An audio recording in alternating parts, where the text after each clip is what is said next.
Tadepalligudem RTC depot నుండి విశాఖపట్నంకు కొత్త bus service ప్రారంభించారు. Janasena MLA Bolisetti Srinivas Vijayawada RTC zonal chairman Reddy అప్పలనాయుడుతో కలిసి బస్ సర్వీస్ను ప్రారంభించారు. జిల్లా నడిబొడ్డున ఉన్న తాడేపల్లిగూడెం నుంచి డిమాండ్లను ప్రాంతాలకు కొత్త సర్వీసులు నడిపేందుకు ఆర్టీసీ అధికారులు చొరవ తీసుకోవాలని ఎమ్మెల్యే బొలిశెట్టి శ్రీనివాస్ సూచించారు.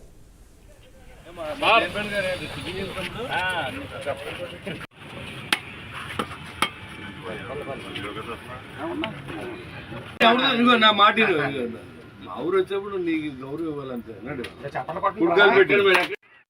ఏదైనా ఒక విజయం సాధిస్తే దాని వెనకాల కార్మిక సోదరులు ఉంటారు. దాంతో పాటు సమిష్టి కృషి కూడా ఉంటుంది. తాడేపల్లిగూడెం డిపో నష్టం వచ్చే పరిస్థితి లేదు. ఎందుకంటే జిల్లా నడిబొడ్డులో ఉన్న అన్ని చోట్ల డిమాండ్ అండ్ సప్లై ఎక్కడైతే సర్వీస్ ఉంటుందో అక్కడ సర్వీస్ లేసి నడిపి ఓవర్ ఎక్కడ ఎక్కువ ఉందో ఆక్యుపెన్సీ రేంజ్ ని బట్టి మనం సప్లై పెట్టుకోవాల్సిన అవసరం ఉంది.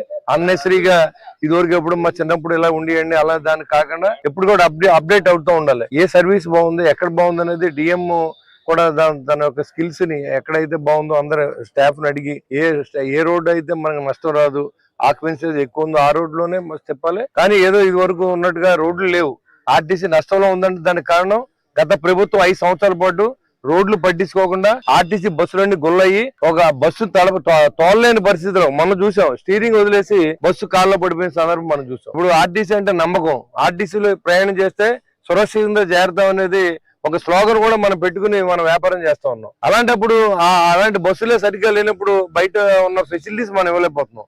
ఇవాళ అన్ని కూడా ఏసీ బస్సులు, లగ్జరీ బస్సులు నడుపుతూ ఉన్నాయి. మన అన్ని కూడా ఇంకా ఇప్పుడు కూడా ఇలాంటి సర్వీసులు పెట్టకుండా మా చైర్మన్ గారికి నేను చెప్తా ఉన్నా, అప్డేట్ అవ్వాలి మనం. ఇప్పుడు ఇక్కడ నుంచి తాడేపల్లి నుంచి దాదాపు 20-30 బస్సులు వెళ్తున్నాయి. హైదరాబాద్ గానీ, బెంగళూరు గానీ, తిరుపతి గానీ. ఆర్టీ స్థానంలో మనం కూడా అన్ని ఫెసిలిటీస్ ఇచ్చిన బస్సులు కనుక వేయగలిగితే ఖచ్చితంగా ఆర్టీసీని వాళ్ళు ప్రిఫర్ చేస్తారు. ఎందుకంటే మన బస్సులో 2 డ్రైవర్లు ఉంటారు, చక్కగా ఎక్కడికక్కడ డిపోల్లో ఆపుతారు, అన్ని చూసుకుంటూ వెళ్తారు జాగ్రత్తగా.